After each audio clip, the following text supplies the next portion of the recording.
Let's start from the beginning. In 2018, we were newlyweds and we had a combined net worth of, let me check, $20,000. Fast forward 3 years, we have almost $2 million in net worth. And no, we did not drop out of college and pour our entire life savings into crypto.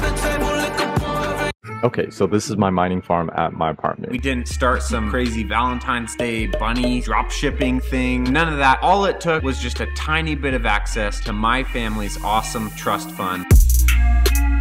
Just kidding, that is not how it happened at all. Today, we want to rewind and show you exactly every move we made to get here. And you may be wondering, cool flex guys, but why are you making a video about this? We have learned so much from the transparency of these videos, whether it's Graham Stephan, Heza, or Erica Kolber. Because I wanted to show you what's possible.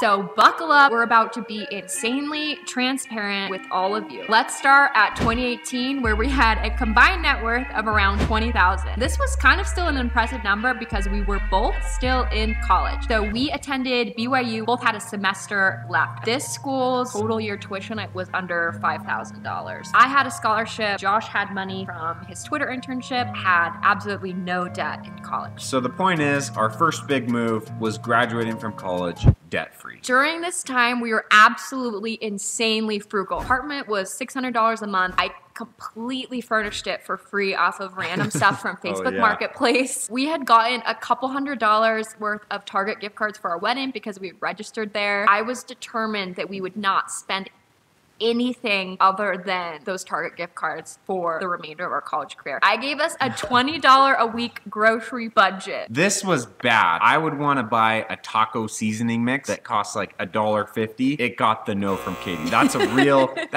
encounter that happened in Target. So a couple months later, we graduated from college, and our next big move was honestly just getting pretty good paying tech jobs.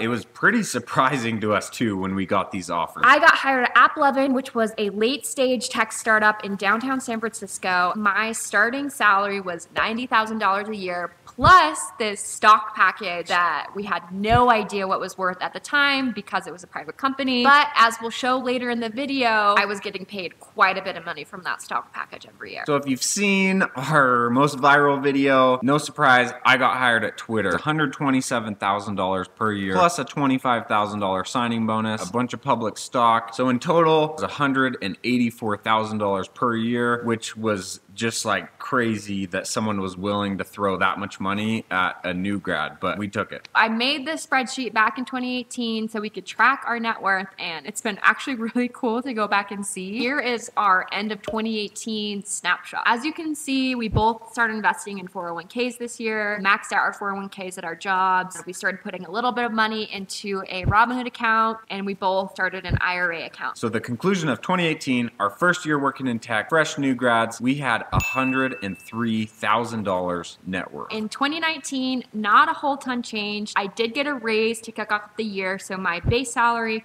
went to $100,000. I was finally making six figures, and I still had that stock package that I was vesting that we didn't know what it was worth. I got a bit of a smaller raise, just enough to cover inflation pretty much, bumped up to $130,000 a year. And on top of that, I was still making the $32,000 a year in my stock package. And in 2019, we basically just worked and worked and worked. But something to keep in mind is that that frugal mindset of mine just kept pushing forward, and we were honestly saving close to 75% of our income. Still keeping that frugal mindset from 2018, living like college students. But on top of that, we had some crazy tech perks. These helped us save a ton of money. We had free breakfasts and lunches and sometimes dinners at work. Katie had free laundry and dry cleaning at work. We were both on App11 health insurance, which was absolutely 100% free for both of us. And all this was super great, super cool. But I would say the biggest move that we did in 2019 was actually starting our side hustles. We started renting our car out on GetAround, basically made our car free and actually started making us a bunch of money. And we started YouTube. Now, we didn't make any money on YouTube in 2019, but it laid the foundational work for an awesome side hustle that you'll see in the next year or two. Jumping back to our spreadsheet, you can see all of our individual accounts accounts were increasing. We ended 2019 with $300,000 net worth.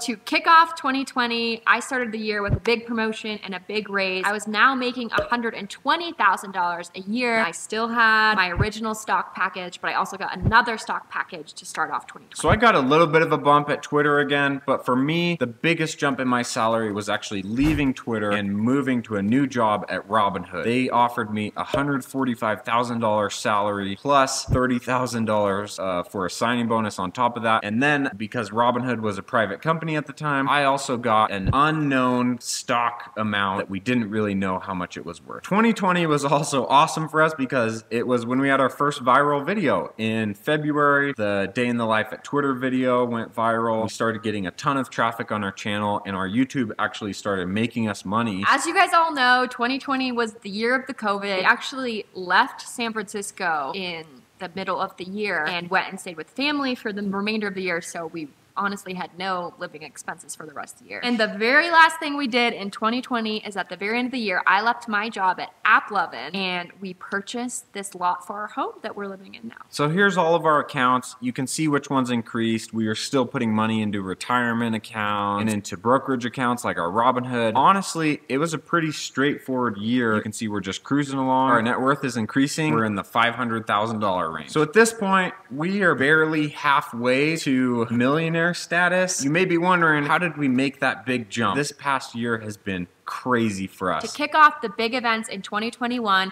in April, AppLovin went public, and finally that ambiguous stock package that I got back in 2018 finally was worth something. Hopefully you've seen my IPO video where I walked through kind of the whole day. After the IPO, the stock went up and up and up and down and up and down, but we ended the year with around $400,000 in AppLovin stock. It basically means I was making an extra $160,000 in addition to my salary in 2018, 2019, and half of 2020. We're just blown away by how much Katie made in her IPO. It almost doubled our net worth from that one event. And not even 3 months later, the Robinhood IPO happens. Now, I had only been working at Robinhood for about a year. I didn't have quite as much stock vested. And on top of that, my stock package was in RSUs, so they were immediately taxed. Katie had options, so the taxes were treated a little different. Now, I'm not gonna lie, when the Robinhood IPO happened, it was awesome. But if you've been following Hood on the stock market, you maybe know how this ends up. The stock kind of tanked the rest of the year, and we ended the year with basically $100,000 worth of Robinhood stock. The final major event of 2021 was, of course, our home build. Watch our previous video. We dive into detail about everything that happened. Long story short, we built a house on our own, and by some crazy luck of the market and Katie's awesome frugal construction skills, we ended up making about $600,000 off of building a house. Kind of icing on the cake is that we're in this awesome bull market right now, and the money we've been putting into brokerage accounts over the last couple of years has just been going up and up and up. We ended 2021 with $1.75 million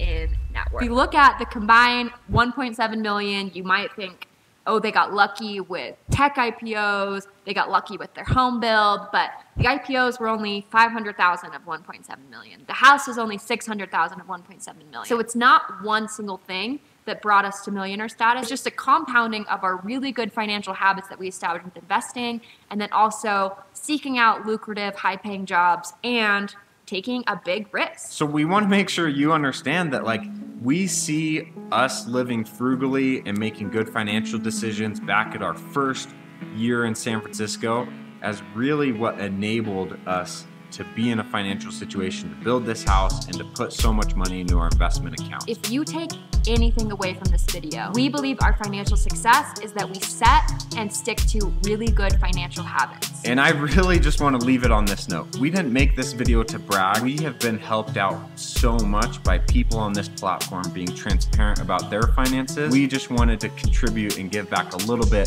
to the platform that's helped us so much. Thanks so much for supporting us. See ya.